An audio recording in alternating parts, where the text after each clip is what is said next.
The weight you're still carrying letting go doesn't mean giving up. It means choosing peace over pain.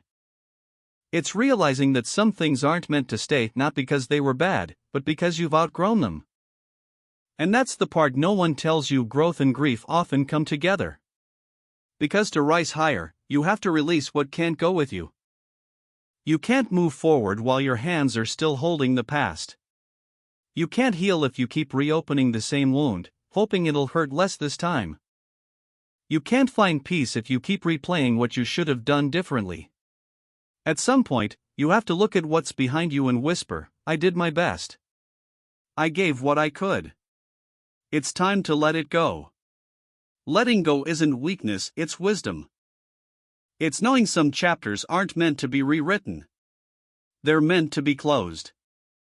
And yes, it hurts.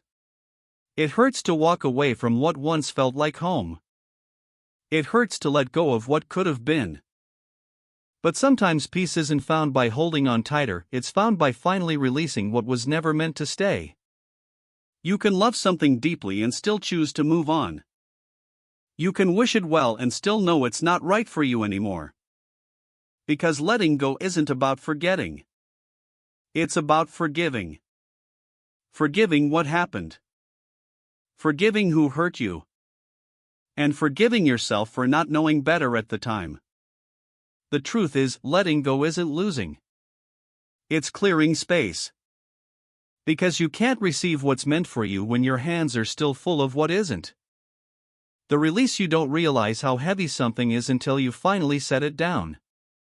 We carry so much regret, resentment, broken expectations, old versions of ourselves.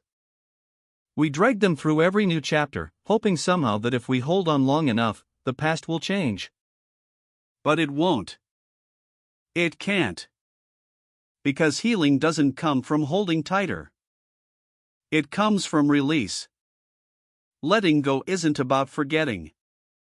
It's about accepting that it happened, that it shaped you. But that it doesn't get to define you anymore. You can't rewrite yesterday. But you can decide what it means to you now. You can look back and see a wound. Or you can see a lesson. You can see loss. Or you can see growth. The meaning is always yours to choose. Sometimes you have to let go, not because the story ended, but because you can't keep rereading the same page. Life keeps moving. And it's okay if you're still healing while it does. Letting go doesn't mean you don't care anymore. It means you're learning to care for yourself, too. Because peace isn't found in control, it's found in surrender.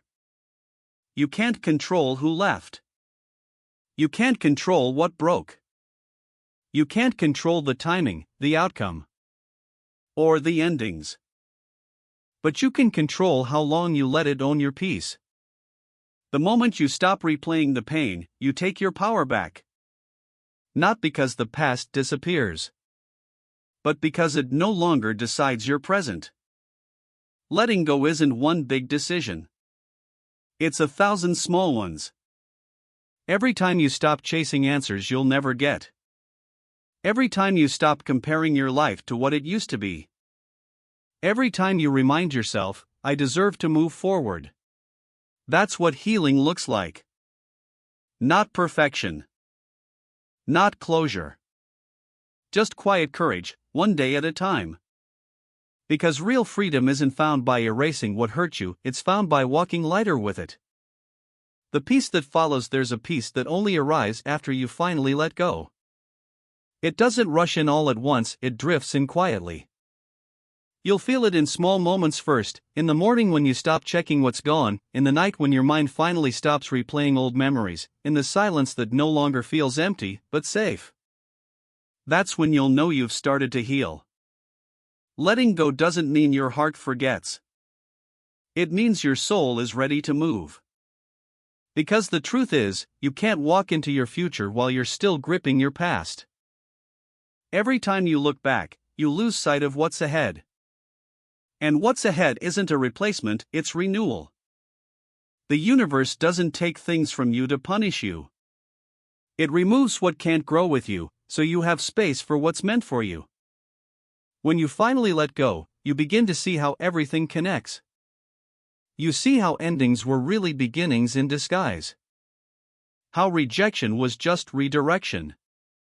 How losing what wasn't right made room for something that finally is. And slowly, you stop resenting the pain and start respecting it. Because it broke you open just enough to let the light in. You'll know you've let go when peace matters more than pride. When you stop explaining yourself to those who never listened. When you stop needing closure.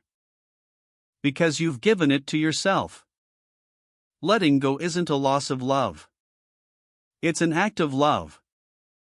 A promise that says, I won't keep hurting myself to hold on to what's gone. And when you finally release it, you realize something powerful: you never needed to fix what broke you. You just needed to free yourself from carrying it.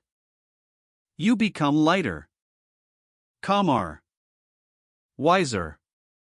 The weight that once felt unbearable becomes the strength that now protects you. Because the power of letting go was never about forgetting, it was about forgiving. Forgiving the past. Forgiving the people. Forgiving yourself. And in that forgiveness, you finally find freedom. Because letting go isn't the end of your story, it's the beginning of a better one.